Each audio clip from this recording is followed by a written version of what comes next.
On l'appelle la zone rouge. Passé cette porte, tout est considéré contaminé. Nous sommes dans l'unité réservée aux itinérants montréalais atteints de la COVID-19. Des patients comme André Martelly, qui vit dans un refuge et qui n'aurait pas pu s'isoler 2 semaines.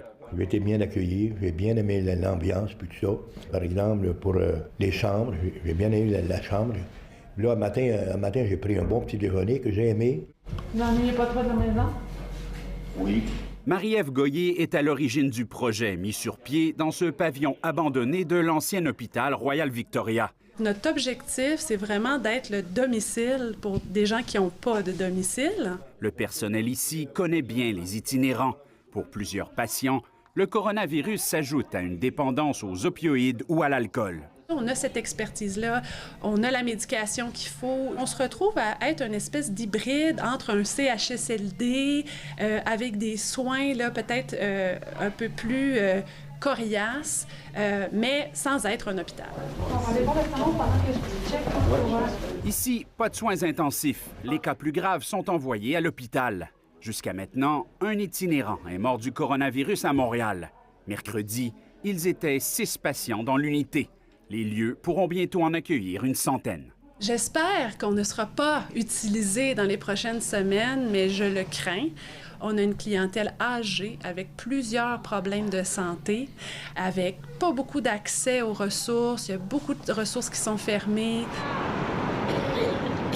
Au centre-ville, les 5 centres de jour pour itinérants développés dans l'urgence sont donc bien occupés. Ils nourrissent 2000 personnes quotidiennement. Ça fait 7 ans que je suis dans la rue à Montréal depuis 2013. C'est la période la plus difficile pour moi. Comme là, je viens d'aller prendre de l'eau et quelque chose à manger. Alors ça aussi, ça aide. Ça, je veux dire qu'on peut manger. Et puis on remercie la ville pour tout ce qu'elle fait. En tout cas, comparativement à bien d'autres villes, je pense qu'on peut être fier de Montréal. Pour mieux respecter la règle des 2 mètres, au moins 300 lits ont aussi été fermés dans les refuges de Montréal. On va dire que c'est la nuit aussi qu'il y a le plus de problèmes ici. Ouais.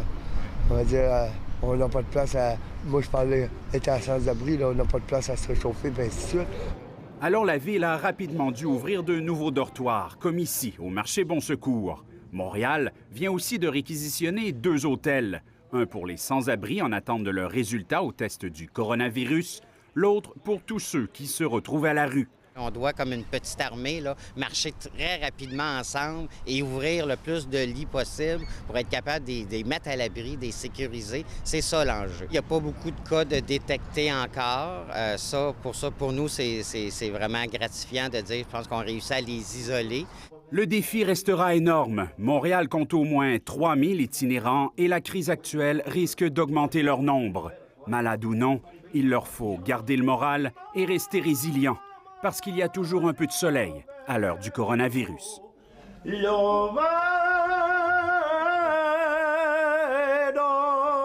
Ici Jean-Sébastien Cloutier, Radio-Canada, Montréal.